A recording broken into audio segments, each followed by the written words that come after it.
को समाप्त कर देना चाहिए, अब कुछ नहीं कर सकता हूं, मुझसे कुछ नहीं होगा, पलायनवादी सोच हर जिम्मेदारी से।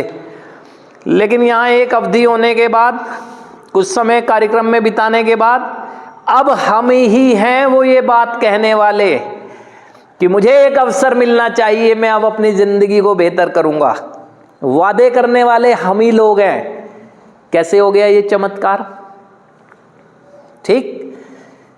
अब आप आगे बढ़ते रहते हैं, आगे बढ़ते हैं, बैलेंस करना सीखते हैं अपने इमोशंस को, है ना। मेंटल लेवल पे स्ट्रांगनेस आती है, चीज़ों को समझना शुरू करते हैं, धैर्य आता है, निरंतर प्रयास जारी रखते हैं आप, है ना। और धीरे धीरे करके आपके मन में आता है कि बहुत कष्ट हुआ होगा मेरे शुभचिंतकों को या मेरे आसपास रहने वाले, मुझसे कंसर्न करने वाले लोगों को। अब मैं जीऊँगा एक बेहतर ज़िंदगी, लेकिन अब ऐसा कोई कर्म नहीं करूँगा जिससे कि मेरे परिवार के या मेरे समाज में जो भी मुझसे प्यार करते हैं उनकी आंखों में आंसू आए ना, उनको कोई पीड़ा हो। आध्यात्मिकता का उदय होता है ना।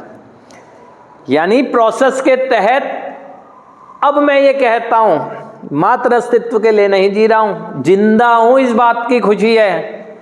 और जिंदा तो जब भी था, लेकिन उस समय निराशा थी। आज जिंदा हूँ, आज कुछ करने की चाह है।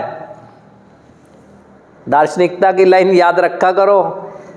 ये रिकवरी में जो बन जाते हैं ना, जो बढ़ जाते हैं, उनके होते हैं कि अब नहीं अकेला, जैसे कि मृत्यु में, जैसे पास्ट में थे ना, जैसे एक इंसान मृत्यु के समय अकेला ही, वैसे ही थे। अब नहीं अकेला जैसे कि मृत्यु में, अब जीवित अपने लिए और औरों के लिए। ये बदल जाती है सोच हमारी। कार्यक्रम में आने के बाद हमें अपने अस्तित्व का मूल्य पता लग जाता है कि क्या है मेरा मूल्य, क्या है मेरे जीवन की एक वैल्यू, अपने जीवन की वैल्यू समझ आती है, जो पास्ट में नहीं आती है। सभी लोग बैठे हैं, सबके साथ अनुभव है पास्ट का, वर्तमान का। मैं मानता हूं कि शुरुआत का जो अनुभव है वो होगा, वो अनुभव आने में समय लगेगा कि आप बोल सको, लेकिन पास्ट का सबके पास अनुभव है। आप अपने आप को नशे के जाल से इसीलिए भी नहीं निकाल पाए क्योंकि आपकी निराशा, और निराश काफी समय तक रह नहीं सकते, और निराश थे भी तब भी आपने कहाँ बंद किया नशा? क्योंकि माइंड को तो फील गुड सिखा रखा था ना। निराश थे